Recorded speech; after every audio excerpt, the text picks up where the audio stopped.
Comment résoudre un sudoku difficile? Bonjour à tous. Vous avez du mal avec les sudoku difficiles? Aujourd'hui, je vais vous montrer les techniques essentielles pour résoudre même les grilles les plus compliquées. Suivez-moi pour devenir un pro du sudoku. Technique de résolution d'un sudoku. La technique la plus facile pour commencer un sudoku, c'est la technique du balayage. Consiste à balayer les rangées et les colonnes en groupes de 3 boîtes, tout en éliminant des chiffres ou des cases et en trouvant les situations où un seul chiffre peut s'inscrire dans une seule case. La méthode du balayage est rapide et généralement suffisante pour résoudre complètement les casse-têtes de niveau facile. Elle est aussi très utile pour amener les difficiles jusqu'au point où l'on ne peut plus progresser, et il faut alors utiliser des techniques plus avancées. Dans notre premier exemple, nous allons nous concentrer sur la boîte 2, qui, comme n'importe quelle autre boîte dans un sudoku, doit contenir un 9. En regardant les boîtes 1 et 3, on peut voir qu'il y a déjà des 9 inscrits dans les rangées 2 et 3, ce qui empêche les 2 rangées du bas de boîte 2 d'avoir un 9. Ceci ne nous laisse que la case 1, comme emplacement possible pour inscrire un 9. Balayage dans 2 directions. La même technique peut être appliquée en utilisant les informations de rangées et colonnes perpendiculaires. Voyons où nous pouvons placer le chiffre 1 dans la boîte 3. Dans cet exemple, les rangées 1 et 2 contiennent des 1, ce qui laisse 2 cases possibles au bas de boîte 3. Par contre, la case G4 contient aussi un 1. Donc, aucun 1 supplémentaire n'est permis dans la colonne G. Cela veut dire que la case I3 est la seule place possible pour le on. Cherchez les candidats solitaires. Souvent, un seul chiffre peut être inscrit dans une case, parce que les 6 autres sont déjà utilisés dans la rangée, la colonne ou la boîte. On peut voir que 3, 4, 7 et 8 sont déjà utilisés dans la même boîte 1 et 6. Sont utilisés dans la même rangée 5 et 9. Sont utilisés dans la même colonne. En éliminant les chiffres mentionnés plus haut, il ne reste que 2 pour la case B4.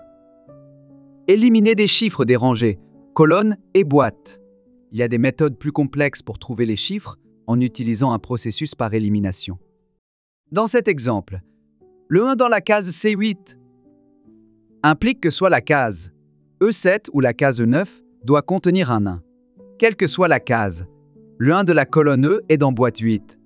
Il est donc impossible d'avoir un 1 dans la colonne centrale de boîte 2. Par conséquent, la seule case qui reste pour le chiffre 1 dans boîte 2 est la case D2. Cherchez des chiffres manquants dans les rangées et les colonnes. Cette méthode peut être particulièrement utile quand les rangées et les colonnes sont presque complètes. Vous pouvez regarder la rangée 6. 7 des 9 cases contiennent les chiffres 1, 2, 3, 4, 5, 8 et 9, ce qui veut dire que 6 et 7 sont manquants. Par contre, le 6 ne peut pas être dans la case H6, car il y a déjà un 6 dans cette colonne. Par conséquent, le 6 doit être dans la case B6. Technique d'analyse. Alors que le niveau de difficulté des casse-têtes de sudoku augmente, vous verrez que les simples techniques de balayage ne sont plus suffisantes et que des méthodes de solution plus sophistiquées sont nécessaires. Les casse-têtes difficiles requièrent une analyse logique plus poussée. Faites à l'aide des candidats. L'inscription des candidats dans le sudoku est un processus systématique d'inscription de petits chiffres dans les cases pour indiquer ceux qui pourraient s'y inscrire. Élimination de cases en utilisant les paires nues dans une boîte. Dans cet exemple, les cases C7 et C8 de la boîte 7 ne peuvent contenir que 4 et 9, comme indiqué avec les candidats en rouge.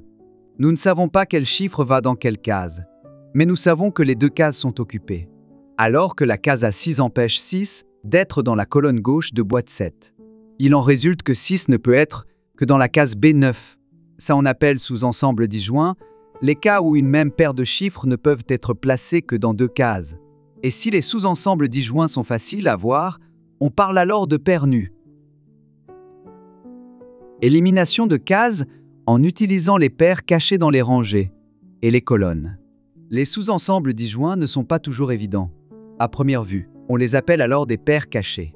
Si l'on regarde de près les candidats de la rangée 7, on peut voir que 1 et 4 ne peuvent être inscrits que dans la case F7 ou la case G7.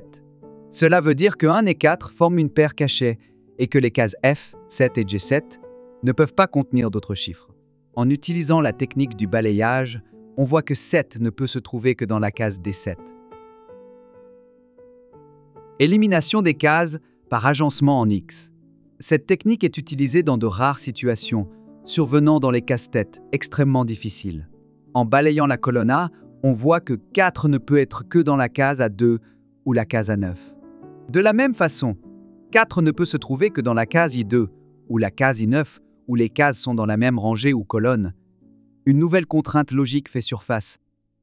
Il est évident que dans la rangée 2, le 4 ne peut être que dans la case A2 ou la case I2 et ne peut pas être dans une autre case. Alors, 4 est exclu de la case C2. Donc la case A2 doit contenir un 2. Voilà, votre sudoku difficile est résolu. Avec ces techniques, plus aucune grille ne vous résistera. Si vous avez aimé cette vidéo, n'oubliez pas de liker, commenter et vous abonner pour d'autres astuces. À bientôt.